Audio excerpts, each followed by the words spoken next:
Good day mga Baratski! So today we are at the Uzami City School of Arts and Trades, and with me are the students of Oxad. And today we're here to find out if, according to this source, if the Philippines really ranks lowest in terms of mathematics, and according to another source, if the Philippines also ranks low in science. So come with us and let's find out.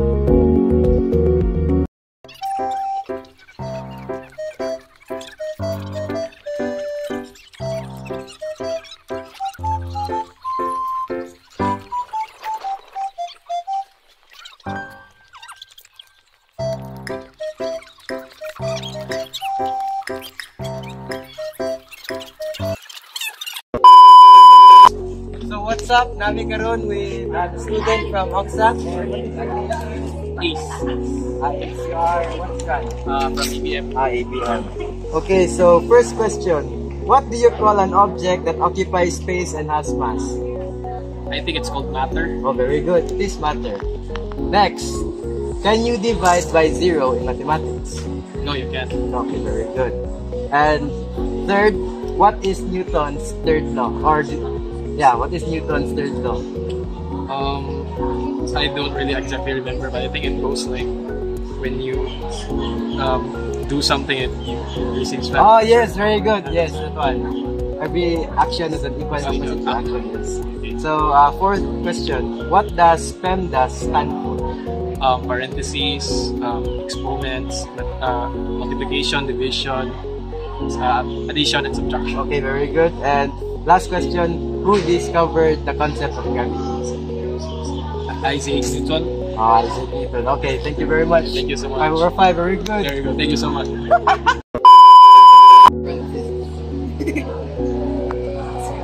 So we are here today with a new batch of students from Oxad. So what are your names, please? My name is Marguerite Smallwood. I am Joy. I am Cecilia. And your strand is? STEM. Okay, we have here STEM students from the Uzami City School of Arts and Trades. So we have here a couple of questions that we want you to answer. So first is, what do you call an object that occupies space and has mass? Oh, very good. Second is, in mathematics, can you divide by 0? No.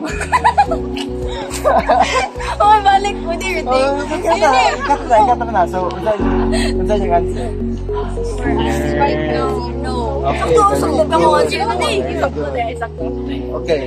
so third, what is the chemical formula for water? H2O. Okay, very good. Chemistry. Next is, what does PEMDAS stand for? PEMDAS.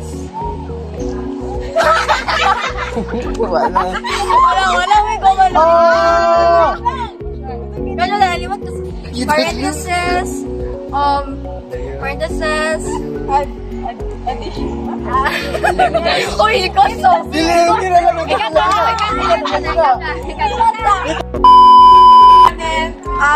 parentheses, exponent, multiplication.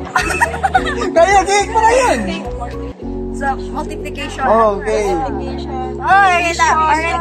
Parentheses, exponent, multiplication, division, addition, multiplication, division, addition, and subtraction. Okay.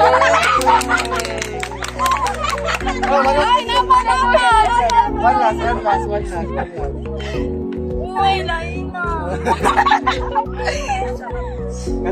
For final question, who discovered gravity? Charles Newton.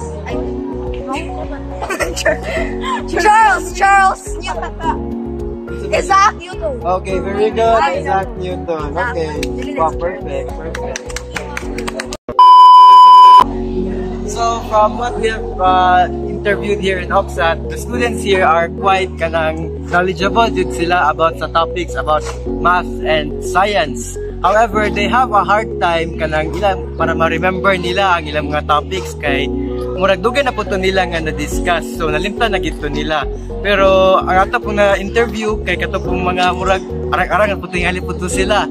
So as of now, we can say nga kaning mga students diri sa Ozami City School of Arts and Trades kabalog yun sila sa ilang mathematics, sa ilang science, as well as sa ilang a small part of kanang physics. So thank you and have a nice day.